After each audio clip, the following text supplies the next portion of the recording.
Ladies and gentlemen, gather round and welcome to the showdown between the Skaven, who shall be led by Lord Skrolk. And today, my friends, we face off against the dreaded Vampire Coast, who shall be led by none other than Luther Harkin, who's probably one of the better picks here on the roster in general. I think there are a couple matchups in which Count Noctilus might be just as good, but in general, Luther Harkin is probably one of the best lords in the entire game. Now, as far as my Skaven build goes, here in the front line, we do have three groups, or I should say Vanguard. We have three groups of the Gutter Runners with Poison.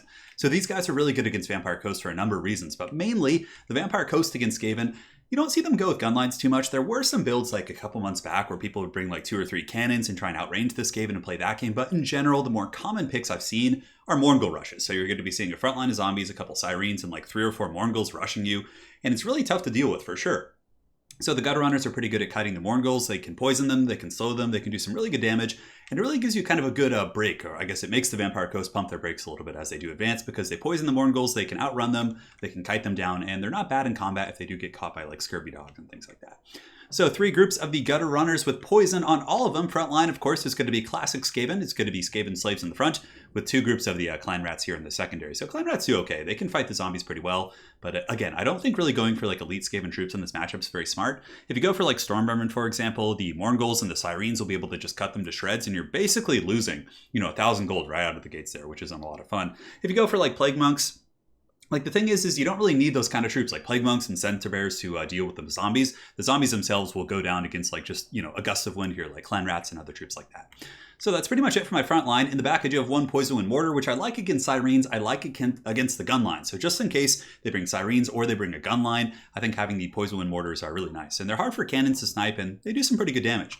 In the back, we do have some of the Eshin Rats. So we have the Eshin Triads here, and then the Ixchas Triads on the far side. And these guys are great against Mournguls. You kind of hide them in the back, and oftentimes the Vampire Coast will rush the Mournguls into the back line, at which point the Eshin Triads, who are very quick, can deal with them with the anti-large. And they're also pretty maneuverable. You can see here, I think their speed is 47 right now. So, they can kind of keep ahead of scurvy dogs, not ahead of them, but they can kind of keep pace with them if you take good angles of pursuit. And Eshin Triad's very, very solid. Now for our characters, we have an assassin as well as Lord Skrolk. So if they go for Foot Noctilus, I wanted to have an assassin to really kind of trophy head him, make him very squishy in conjunction with the Libra Bubonicus. And if they go with Luther Harkin, I want to have another character that makes them think twice about diving on Skrolk. In the back, we do have the Warp Grinders. We do have the Natty Bubo Sharpshooters as well. I believe 2 Rat Ogres in total, and that is it. So for my opponent's army here, he's got the classic Mourngul, some of them in a very aggressive vanguard right here. He's got Scurvy Dogs, pretty much just a Mourngul dog rush. He's got, I think, 3 or 4 Mournguls in total. Looks like 3 or 2. Yeah, there's 1 on the far side as well. So 2 Mournguls, couple Sirens, zombies in the front line, a Vampire Fleet Captain with vampires here. Of course, very, very standard. And Luther Harkin to basically just snipe my characters and go after my high-value assets. It's really tough to stop, but we'll try our best here, guys, and let's see how it goes. So the dogs coming in pretty hot. Of course, you do have the snare nets here on the Gutter Runners, so they're going to be able to snare down these doggos. So firstly, it poisons, it snares them, it puts them down to a very low amount of speed. So you're able to get some good poke. Gutter Runners, pretty strong, independent rat boys, certainly doing quite a good job fending off the dreaded scurvy dogs. And now the mortars are going to be shooting in, going after Sirens initially, of course. The magic damage will do some really good work, and let's see if they hit. Might have been shooting at the dogs, I'm not really sure.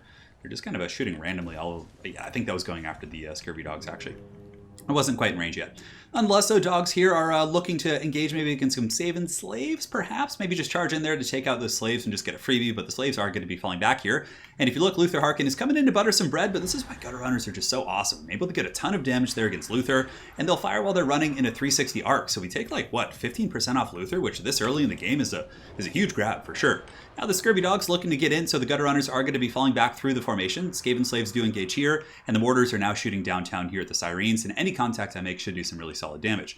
In the back, I believe there's still some harass going on. Actually, I don't know. I could have sworn there were some dogs back there, but nonetheless, in the front line, Skaven Slaves are holding up the Mournguls and the dogs, which is nice. Other group of Skaven Slaves is holding here, and Luther Harkin is being targeted by the snipers pretty heavily, and also taking some fire here from the Gutter Runners. So quite a good situation. I made a bit of a misplay here. The Poison Wind Mortars did overextend a little bit. They were trying to shoot the Sirens, so I have to kind of pull them back. But look at the damage. Like, only 2 volleys, really? Was able to take these Sirens down to half health, certainly doing some great work. However, some very scary stuff here. You can see some of these ghostly ladies, and the Mournguls are just pounding my Skaven Slaves, which is great. These rats, of course, have had a lovely life, I'm sure. But there's going to be terror routes as well. Sirens are a very cheap terror-causing unit, so he's able to buckle off my front line quite easily. Granted, I do have reserves. I have Rat Ogres, I have the Eshin Triads, some of those other troops, so I should be able to get some high-value assets back into the front line and trying to hold things in place. And of course, Skrolk has summons. So here, of course, we're going to be using some Plague Monk summons, sending in Skrolk to fight as well. He does do magic damage, so that's going to be very nice against the ghostly nature of the Sirens. And on top of that, we do have the the Rod of Corruption. So we're able to stroke that sweet Rod of Corruption, doing some really good AoE magic damage against the Sirens and a little bit to the Morghuls.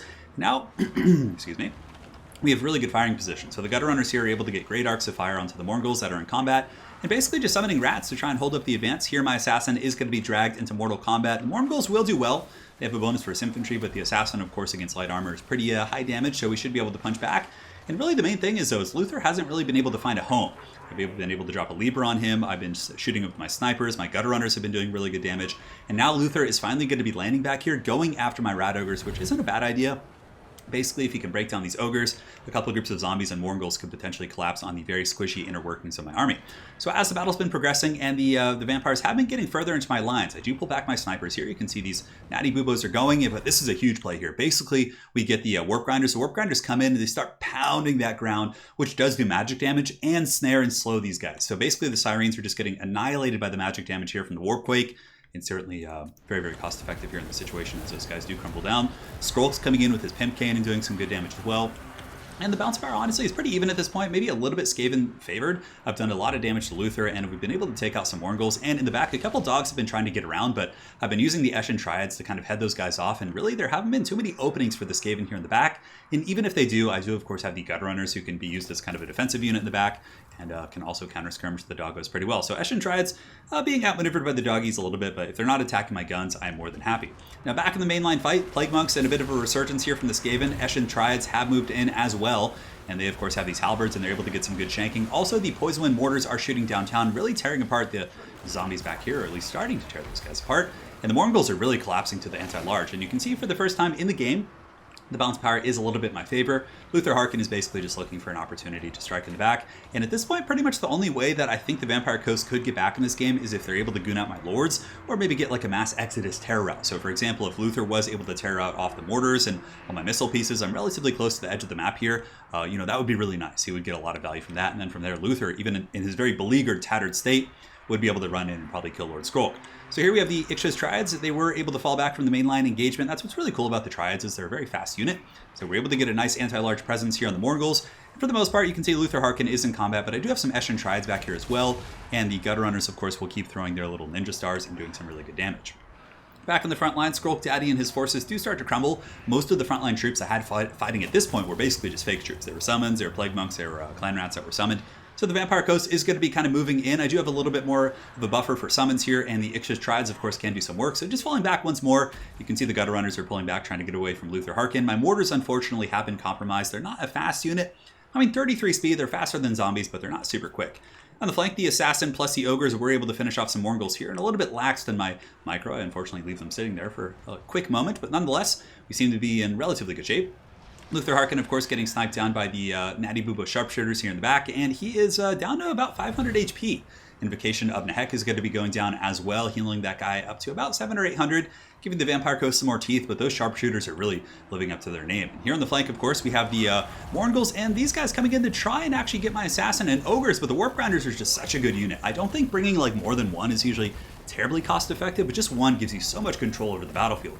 And basically, it allows the Assassin and the Ogres here to get an isolated fight against these beat up Morghuls, whereas otherwise, this other group of Morghuls and some zombies and some other troops would have been coming back here and really doing some serious damage to the remnants of my forces, or the remnants of the troops here in this area. So the Assassins so far so good. Up in the sky, Luther Harkin flying about, but the Skaven for the most part have cleaned up what's left of the Vampire Coast. There are a couple Morghuls left, but I have plenty of ammunition, a lot of skirmishers. I have Eshin Triads that are pretty much in perfect health, which would be more than capable of cleaning up those dirty Morghuls. So there you have it, guys. Well played to my opponent. It's a build I've been working with and kind of playing around with. I was using the Deathmaster for a while just to try and snare Luther down and really get some good assassination attempts, but at the end of the day, if I were to give you a build for Skaven against Vampire Coast, I would highly recommend this one. Skrulk is just so much better. The fact that he has the Libras is good. Rod of Corruption is a great tool against Vampire Coast summons, as well as the Sirens and zombies. The Assassin's also quite nice. I mean, if Luther does come down, you can drop a Liber, you can drop a Trophy Heads. You get really good focus fire with the Gutter Runners, as well as the Natty Bubo Sharpshooters, and it's usually a situation you'll be okay in. Granted, Luther still can snipe you very effectively, but I think, with an Assassin, Skrulk, plus like a little bit of support from the other rats, you can do okay. Having the Eshin Triads in the back line, I think, is very important as well. They can help deal with Scurvy Dog Harass, and they're also very good at killing Morngulls, which are a very common unit in this matchup. The one Mortar, I think, is something you want to keep as well. If they do go with a gun line, so let's say they go gun line Vampire Coast, you can move up towards them, you can get the mortars to start shooting at their missile units or their artillery pieces and crumble them very quickly. And the Poison Wind Mortar will probably out-trade a Carronade or even two just with one. So I think that's pretty good. And also on top of that, you do have the Natty Bubo Sharpshooter. So I think yeah, I don't know. I don't think there's too much I would change. I definitely like this build quite a bit. I've been playing against a lot of good Vampire Coast players, including Anticity here, and Aerocrastic, of course, is quite good at the Vampire Coast. And I've been trying to fine-tune my Skaven build in this matchup, and I think this is kind of close. I'm not sure, maybe some little tweaks here and there, but for the most part, I'm quite happy with it. So very well played to my opponent. It's a great build. I think Big Papa Luther is always a good choice. I think Sirens are pretty good. Maybe just go down to one. I don't know. It's hard to say because you already have the 4 Morngulls, but yeah, I think it's a really good build. Scurvy Dogs. It really just comes down to, can the Scurvy Dogs get on the good targets? If they can kill my Sharpshooters and my Mortars and, start pressuring my Gutter Runners, basically the rest of my army will fold against that type of pressure. So honestly, his build is really good. It just comes down to, getting on those high value targets. And if you can't, you're basically just going to lose the game. And that's that. So very well played to my opponent, Anticity. We played a couple games, so I'll be casting all of those. So stay tuned for those. Hopefully you guys enjoyed this Skaven versus Vampire Coast showdown, and we will see you guys on the other side. Take care.